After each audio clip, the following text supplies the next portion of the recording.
got a goddamn here. Let's talk about some news. We've got some news.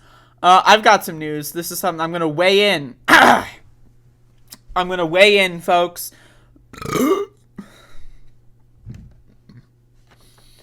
When life gives you lemons, relax and sip on a refreshing lemony seltzer. Got lemon seltzer here, folks.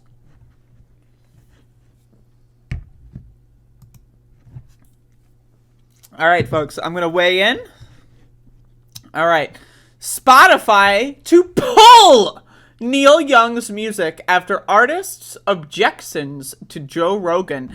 So this has been a developing story over the last week or so, and I now find it, might as well weigh in now, right? Because, now I've got more to talk about here. The artist is expected to lose 60% of his streaming revenue by pulling his catalog off of Spotify. I don't know Neil Young, I'm going to be honest, but this is a cool move. Also, I'm sure he doesn't, what's his net worth? I'm just going to look this up in my other monitor here. Neil Young net worth. I'm sure 60% of revenue. Okay, he's worth approximately $70 million, according to a cursory Google search, and he's an old musician, so he's going to be fine, okay? But anyway, let's read this, because this is an interesting fucking story. Spotify is in the process of removing Neil Young's catalog of music from its service after the artist published, then took down, an open letter with an ultimatum. Deal with the vaccine misinformation coming from Joe Rogan's podcast or lose Young's music. 2 days after the letter was published, Spotify is now in the process of removing Young's music from the streaming service. As Spotify spokesperson told The Hollywood Reporter, "We want all the world's music and audio content to be available to Spotify users. With that comes great responsibility in balancing both safety for listeners and freedom for creators. We have detailed..." Now, okay, here's the problem with that. This is the problem with that. Listen, okay. It's not like Joe Rogan just happens to have a podcast on Spotify. It's not like, oh, these are just people that are, they disagree about, what football team really deserves to win the World Series or whatever, okay? It's not about that, okay? Spotify went out of their way to pay, what was it, $100 million? They went out of their way to try to get Joe Rogan to have exclusivity on their platform. So again, this isn't it's two indie rappers that are having a feud and someone releases a diss track and it's this isn't like that, okay? Spotify has a gigantic 9-figure contract with Joe Rogan, okay? That's the point here. But so I want you to understand here, that they're gonna try to go well, free speech, bro. That's not relevant here, but okay.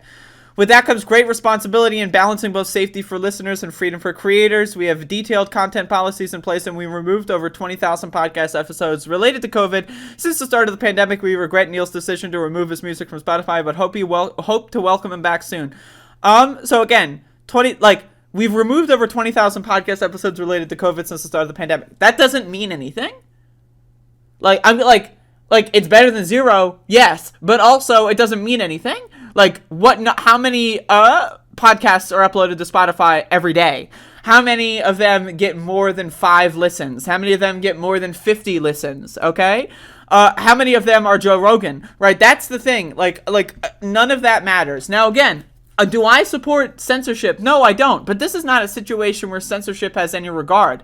This is Neil Young chose, hey, I don't like this. I don't want to be associated with this. I'm going to get the fuck out of there. He is exercising his free speech as an artist to say, I don't want to associate with these clown balls. I want to get the fuck out of here. Spotify is also just a terrible platform as well for creators. They don't give you that much money in comparison to other platforms.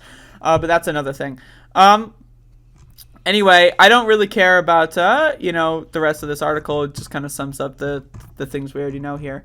But again, the thing here is that Joe Rogan is literally spreading vaccine myths and disinformation. He got fact-checked live, and made a big shebang over it. Now, he's doing an apology tour or something. At least that's what the media his like media manipulation wants you to believe, because he's still having regular COVID discussions. He had Jordan Peterson on not too long ago, which people wanted me to review that show as well, but goddamn. And so again, like, this guy regularly, like, yes, he might like apologize for one small thing somewhere, but first of all, okay, you're going to apologize for being a dipshit. Are you going to then make amends? Or are you going to go on and say, like, everyone in my audience get vaccinated now? I was wrong. Because he hasn't done that. That hasn't happened yet. Right? And again, it's also, this isn't a situation where Spotify is, like, just hosting creators who disagree on things that don't matter. This is, they paid Joe Rogan, and this is about a pandemic and vaccination. This is again, it's a very serious discussion. And again, they also, very importantly, went out of their way to give Joe Rogan money. So it's not like, again, it's two indie rappers that are just like, they just happen to be using Spotify instead of like Bandcamp or something. Like, that's not the situation, but that's good. That's how they're trying to pretend it is.